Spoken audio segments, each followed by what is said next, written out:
When matters like this come up, it could be a very convenient airing of grievances for members of the public who might have issues with us. 0 service requests to council as a whole supported this motion. And I understand that everyone else receives their own calls, but it's indicative.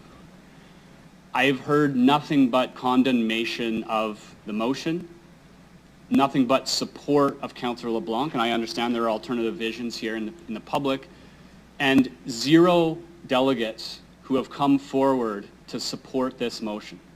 That's telling. Rarely does something go ahead so unopposed. So I have to ask, where is this coming from? Is there any voice in the community? Are there any vulnerable populations who have come forward and second-guessed Councillor LeBlanc's capacity to advance these issues? And that's to the Mayor, please. Sorry, can you repeat the actual question? Is there any voice in the public, any community voice, any individual or stakeholder that works with vulnerable populations? Have they come forward with evidence to suggest that Councillor LeBlanc cannot represent the issues embedded within the community well-being plan on this board? Would you be prepared to share that information with council? I've seen none of it.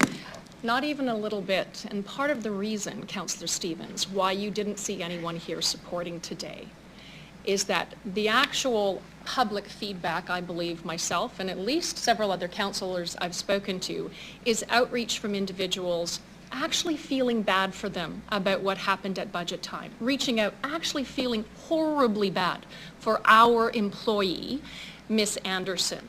And why they won't speak out against it is actually a little bit about the social media frenzy and the culture of outrage that exists at opposing views. And so they don't want any of that unleashed. And Councillor Bresciani, I'm just going to say it, her address was given out on social media that folks should just pop on by before Christmas. So the reason they're not speaking out and that they will speak privately one-on-one to us is because they have no interest in playing where we play. They actually, there's been nothing but appreciation for the fact that we play here and that we're the ones actually having to deal with this.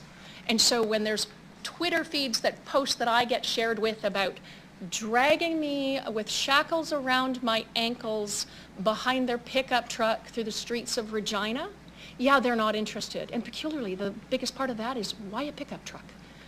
But the reality is that there's hate and vitriol and toxicity that is out there, and the average, just the person going about their day who probably supports the work we do and wants us to figure out ways to continue to collaborate and advocate and figure out how to create more space. They're not going to speak out. But I know, I'm pretty confident that they voted in the last election. Through the Mayor, would you be willing to share details outside of the public outrage which we all experience in camera of vulnerable populations and others who have come out in favor? Thank you. It's not Councillor Stevens, please. Cross-examine the Mayor in this committee. I believe the information is important. We're going to make evidence-based decisions.